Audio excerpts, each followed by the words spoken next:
ఒక డిఫరెన్స్ తెచ్చింది. చాలా మంది ఏమనుకుంటున్నారు సినిమా స్టోరీ ఇలాంటి చెప్పిండు, లాస్ట్ వరకు సినిమా బాగాలేదు అంటారు. కానీ అట్లా కాదమ్మా, ఎందుకు సినిమా ఎందుకు నచ్చకపోవడం కారణం ఏంటంటే నచ్చాలి. ఎందుకంటే ఊరి కోసం వాళ్ళు చనిపోతారు తండ్రి కొడుకులు, ఇద్దరు తండ్రి కొడుకు. కానీ సినిమా మాత్రం చాలా బాగుంది. మళ్ళీ సెకండ్ పార్ట్కు మళ్ళీ ఏదుందో మళ్ళీ చూపిస్తారు, మనకు అప్పుడు అర్థమవుతుంది. అప్పటిదాకా అర్థం ఫస్ట్ కూడా కేజీఎఫ్ లో కూడా స్టార్టింగ్ లో అర్థం కాదు. సెకండ్ టైం మనం సెకండ్ పార్ట్ చూస్తే మనకు అప్పుడు అర్థమైంది. కేజీఎఫ్ లో కూడా సెకండ్ వచ్చి బాహుబలి ఫస్ట్ లో కూడా అర్థం ఉంటుంది, సెకండ్ పార్ట్ లో కూడా అర్థం అర్థమవుతుంది. సినిమా సెకండ్ పార్ట్ వచ్చినాక జూనియర్ ఎన్టీఆర్ మనకు అర్థమవుతుంది. అప్పటిదాకా అర్థం కాదు. సినిమా మాత్రం చాలా బాగుంది.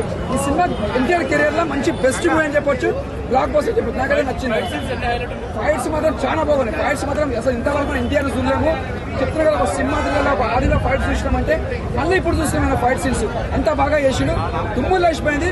బ్లాక్ బస్టర్ అని చెప్పొచ్చు. ఎన్టీఆర్ ఫ్యాన్స్ మాత్రం పెద్ద పండుగ ఇట్లా కాలం ఎగరేసుకున్నారు. ఎన్టీఆర్ ఫ్యాన్స్ మాత్రం కొంతమంది బాగాలేదంటున్నారు కదా, వాళ్ళకి ఏం చెప్తారు? నేను బాగాలేనట్లు ఒకటే చెప్తున్నా, సినిమా కరెక్ట్ చూడండి. ఎందుకు బాగాలే అంటారు? ఎందుకంటే సినిమాలో బాగాలే కారణం లేదు అక్కడ.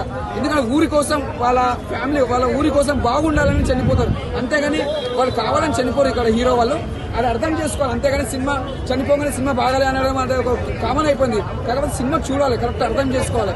అర్థం చేసుకుని సినిమా అర్థం అవుతుంది. అంతే అర్థం కాదు నాకు అర్థం కాదు. నాకు అయితే నచ్చింది సినిమా. శ్రీకాంత్ క్యారెక్టర్ బాగుంది. అంటే ఆయన ఎంత యూజ్ చేయాలి అంత యూజ్ కొరటేశ్వర గారు.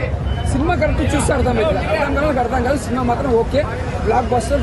అయితే దీనికంటే ఆచార్య బెటర్ అని కూడా కొంతమంది మస్తు అంటారండి. ఏ సినిమాకి అది పోల్చొద్దు ఎప్పుడైనా. ఈ సినిమా తగ్గట్టు ఇది ఓకే, బాగానే తీసిరు. నాకైతే నచ్చింది. ఫైట్స్ కానీ, ఎలివేషన్స్ కానీ, డైరెక్షన్ కానీ ఓకే. కాకపోతే ఎన్టీఆర్ కొరటాల శివ ఎన్టీఆర్ ని ఒక కొత్తగా చూపించింది. అంటే ఒక డిఫరెంట్ స్టోరీలో తీసుకోపోయింది, అంతేగాని ఇంకా వేరేది ఏం లేదు.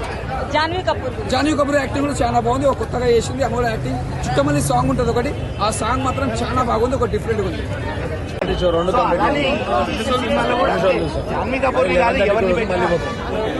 సినిమా చాలా బాగుంది. ఎన్టీఆర్ గారి యాక్టింగ్ గురించి కొత్తగా ఎన్టీఆర్ గారి నట విశ్వరూపం డెఫినెట్ గా ఆస్కార్ నటుడు, దాంట్లో ఏమాత్రం ఇది లేదు. బట్ కథలో ఒక లిటిల్ ట్విస్ట్ ఉంటుంది.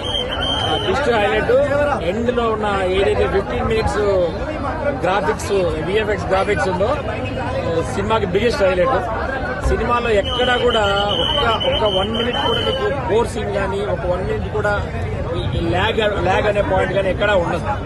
So complete super hit movie. Janhvi Kapoor గారు మాత్రం జస్ట్ ఒక 15 minutes కాబట్టి మనకి సముద్రంలో వాడే నావిగేషన్స్ అవన్నీ ఉంటాయి కదా, సో దాంతో ఈక్వల్ గా దానికి రిలేటబుల్ గా టైటిల్ కార్డ్ పడింది. అది మాత్రం చాలా బాగా. ఆయుధ పూజ సాంగ్ నిన్న సాయంత్రం రిలీజ్ చేశారు. ప్రీ రిలీజ్ ఈవెంట్ లో రిలీజ్ అవ్వాల్సింది. ఆయుధ పూజ సాంగ్ మాత్రం నిజంగా చాలా బాగుంది. ఎందుకంటే మనం అలాంటి మూమెంట్ లో అలాంటి సాంగ్ ఎన్టీఆర్ నుంచి అలాంటి డాన్స్ ఎక్స్పెక్ట్ చేయము. సో హైలైట్ ఉంది ఆయుధ పూజ సాంగ్. ఇలానే సిమిలర్ గా ఇంకొక డాన్స్ సీక్వెన్స్ కూడా ఉంటుంది. సాంగ్ ఏముండదు అక్కడ, ఓన్లీ మ్యూజిక్ బిట్ అన్నమాట. అక్కడ కూడా ఎన్టీఆర్ గారి డాన్స్ మాత్రం సైఫ్ అలీ ఖాన్ క్యారెక్టర్ కొంచెం నాకు సోసోగా అనిపించింది. ఎందుకంటే ఆయనకి ఎక్కువ స్క్రీన్ ప్రెజెన్స్ దొరకలేదు. బేసిక్ గా ఒక stand out villain, zoned out villain, అంటే హీరో కోసం ఎప్పుడు వస్తాడా పగ తీర్చుకుందామా అని ఎదురు చూసే విలన్ లాగా ఆయన ఎదురు చూస్తూ ఉంటాడు. సో ఆయనకి ఎక్కువ స్క్రీన్ ప్రెజెన్స్ వెళ్ళలేదు. ఫోకస్ అంతా ఎన్టీఆర్ మీద ఉండడం వల్ల ఆయనకి ఎక్కువ అంటే ఆయన యాక్టింగ్ మేము చూడలేకపోయాం. ఎన్టీఆర్ ముందు విలన్ గా నిలబడ్డాడు, కానీ మేము ఎందుకో తెలుగు సినిమా ప్రజలుగా ఎందుకో అంటే మన తెలుగు విలేజ్ గెటప్ లో మాకు సైఫ్ అలీ ఖాన్ ని అంత ఈజీగా యాక్సెప్ట్ చేస్తారా చేయలేరా అనేది నాకు కొంచెం డౌట్. అదే మీరు శివరాజ్ కుమార్ గారిని చూడండి, జైలర్ మూవీలో ఆ లుంగి వేసుకొని ఆ గెటప్ లో రాగానే audience could receive it. Audience మన అనుకొని రిసీవ్ చేసుకోగలిగారు. సో సైఫ్ అలీ ఖాన్ దగ్గర ఆ ఫీలింగ్ అనేది మిస్ అయింది. మెయిన్ ప్రాబ్లం ఏంటంటే ఆయనకి యాక్టింగ్ స్కోప్ దొరకలేదు. ఇంకోటి డబ్బింగ్ లిప్సింకే లేదు సైఫ్ అలీ ఖాన్ తో.